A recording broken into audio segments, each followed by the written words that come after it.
Okay. So, kamusta po mga ka-Streetwise? Ako po si Takero Miyamoto at welcome po sa aking munting channel. So, mga ka-Streetwise, ito no, actually, aminin man natin o hindi, medyo nagulat tayo doon sa naging speech or pahayag ni dating Pangulong Duterte diyan po sa Cebu Rally, di ba? So, ang inaasahan po natin na magmumura, hindi nagmura. Yung inaasahan po natin na manlalait, hindi nanlait. So ngayon mga kababayan, sumagot pala dito si ang abogado po ng China na si Harry Roque. So sabi ni Harry Roque, okay, ito kahapon, no, the Spokes Hour, bakit kalma si Tatay Digong sa Cebu Prayer Rally? Okay, Cebu Prayer Vigil. So actually mga kababayan, sinagot ito ni Harry Roque. Okay, kung bakit nga kalmado si dating Pangulong Duterte. So nung pinapanood ko tong video na to mga kababayan, sinungaling pa din. Sobrang sinungaling. O di ba? Kasi ang sinasabi ngayon dito ni Harry Roque, kaya daw po kalmado si dating Pangulong Duterte kasi nga daw merong advice si Mayor Mike Rama na kung magmumura ulit or aalipustahin ulit ni dating Pangulong Duterte kung sino man, mag-walkout daw po yung mayor. Ayan ang sinabi.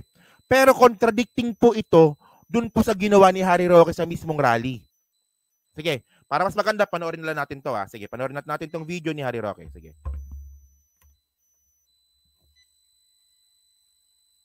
Ating mabuhay ng mahaba dahil baka mamaya maiwan sa daigdig na ito ang mga walang hiya sa daigdig. Anyway, anong pag-usapan natin ngayon? Well, siyempre alam niyo naman, kalmang-kalma si Tatay Digong sa Cebu nung linggo. Bakit kaya? Ano bang nangyari? Ako yung hat na hat nung panahon na yon. Siyempre maintindihan yung manok, ako hat na hat, no? Alam niyo may nangyari sa misis ko, no? First time ko na nakapagsalita mula nung nangyari yun. Siyempre tao rin naman po, no? Bagamat ang utos talaga sa akin ni VP Sara, huwag aatakihin ang PBBM at hindi naman po ako umatake, no? Dahil ako bang po talaga ay nagtatanong lang. Bullshit! Bullshit yun. Ito na naman yung palusot ng parang si Ka Eric din pala to eh. Di ba meron na palang pag-uutos sa'yo? Ewan ko lang kung totoo Ewan ko lang kung totoo. Kasi tandaan natin mga kababayan, kabullshitan to. Kasi alam naman po natin yung ginawa po ni Sara Duterte, na content ko kanina, di ba yung kaka-upload ko lang. Di ba yung ginawa ni Sara Duterte, nag-post sa Facebook na pagsuporta sa EDSA Revolution anniversary. At yung ginawa nga ni Sara Duterte is tinuruan yung mga estudyante sa public schools na mag-people power. Tapos ngayon, ang sasabihin naman ngayon ni Harry Roque, ay inutusan ako ni Sara Duterte na wag tirahin si PBBM. Ang tanong, sige, sabihin na nga natin totoo kahit kabullshitan 'yon. Ang tanong, tumira ka pa din eh. Tumira ka pa din ah. Yung palusot ni Harry Roque na hindi naman ako tumira, nagtatanong ako.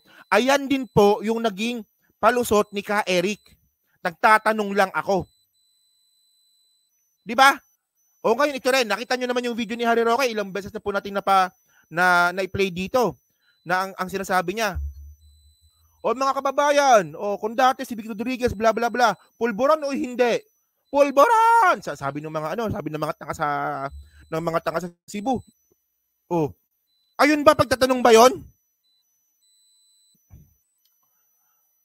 Well, deserve mo naman yan talaga, di ba? Alam naman po natin na sa pagdikit-dikit nga po ni Harry Roque, ang dami na po nawala sa kanya. Kahit yung mismong nomination sa international community po ng mga abogado sa human rights, tinanggal din po siya. So deserve mo yan. Pero bullshit eh. Kabullshitan, sige tuloy nga natin. Hindi ako, una para malinaw, hindi ako naniniwala na sinabihan siya ni Sara Duterte na wag tirahin si PBBM. At ang dahilan ko po doon, tumira po si Sara Duterte nung EDSA Revolution. Tinira niya po yung presidente. Di ba? Yung si Sara nga tumira sa presidente tapos binura niya yung post. Tapos ikaw utusan ka na wag tumira? Baka sinungaling naman ito. At yung sinasabi niya naman na siya ay nagtatanong, bullshit yun. Ang laking ka-bullshitan nun. Nakita niyo yung ano, di ba? Nakita niyo yung video ni Harry Roque nung sa Davao. Hindi pagtatanong yun. Oh, sige, continue pa natin. Sige.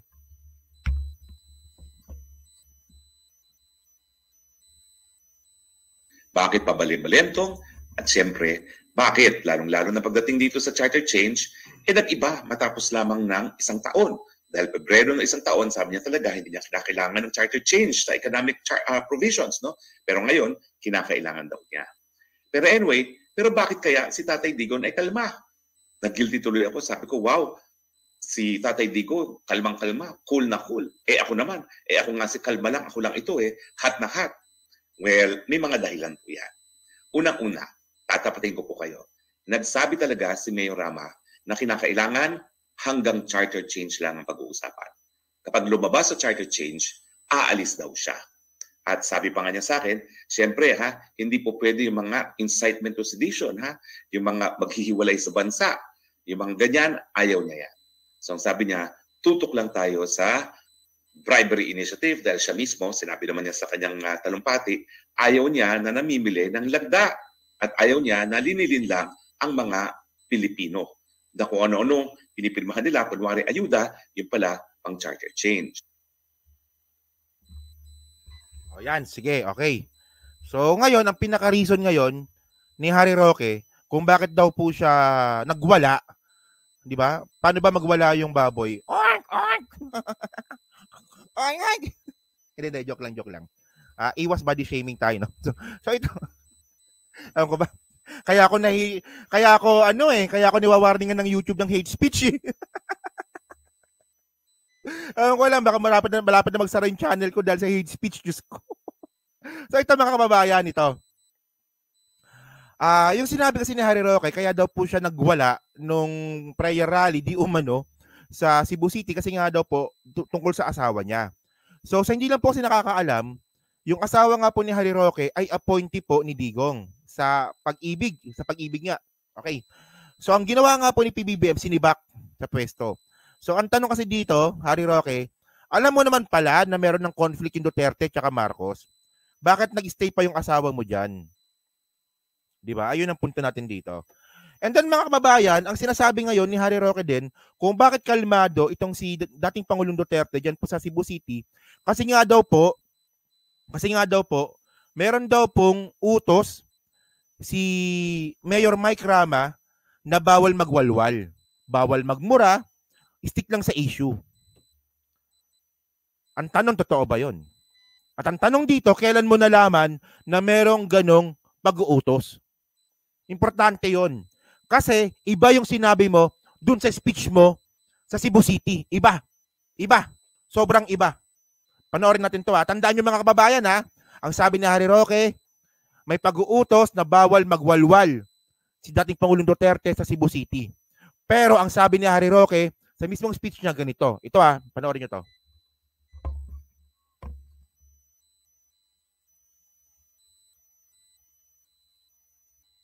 Lalapastanganin ang saligang batas. Tama o hindi? Kaya nga po, nung nagkaroon ng peking initiative na ito, na PI talaga, hindi ko nasasabihin ko ng PI dahil ito ay prayer rally. Bahala na si PRRD mamaya. O, di ba? Sinungaling ka talaga O, ngayon, nag-gets nyo ba mga kababayan? Kasi mga ka-streetwise, kung totoo talaga na inutos ni Mayor Mike Rama na bawal magmura si dating Pangulong Duterte, bakit dito? Bakit dito? Sa mismong speech mo, sa Cebu City, inaasahan mo na magmumura si dating Pangulong Duterte. Ang akala ko ba meron pag-uutos tapos ngayon nung nag-speech ka, inaasahan mo na magmumura si Digong. Ano yun? So sinungaling. Not unless na nalaman mo na may pag-uutos na ganyan si Mayor Mike Rama, nalaman mo lang lately lang, noong pagkatapos ng rally.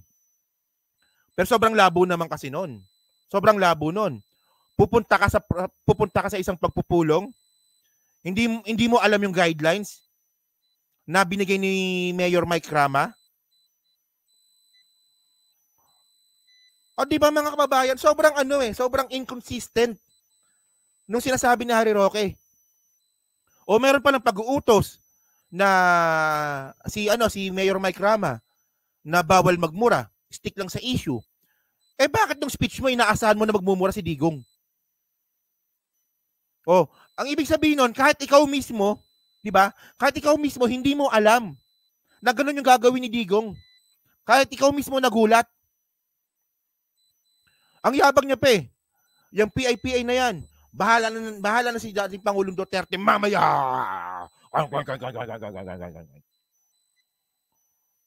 Di ba? Sabi niya yun eh. Ang linaw-linaw eh. Oh, sobrang inconsistent yun eh. Sayang kasi mga kababayan, no? Ako nasasayangan ako kay Harry Roque. Ang ganda na ng ano nito eh. Ang ganda na ng credibility nito sa international community. Hindi lang sa Pilipinas. Sa buong mundo. Ang ganda na ng ano nito, ng pangalan nito, Harry Roque. Yun nga lang, nung pagpasok ni Digong, kinuha ni Digong, wala na. Sinira niya na yung mismong pangalan niya. Oh. Nagets yung mga kababayan, di ba? Napakasinungaling eh. Napakasinungaling mga kababayan. Well, abogado eh. Kaya ganun, di ba?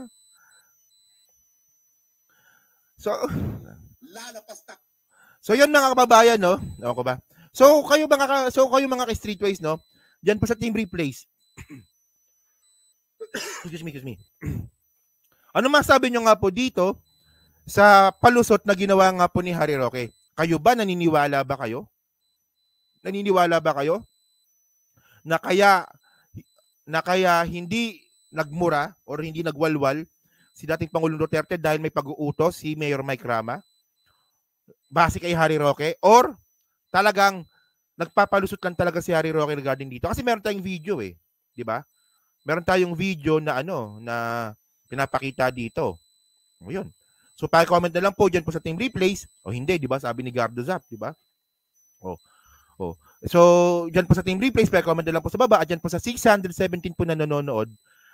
Palike na lang din po ulit sa hindi pa po nagla-like para po makatulong po sa content po na to. Yun. So maraming salamat po sa inyong lahat mga kababayan.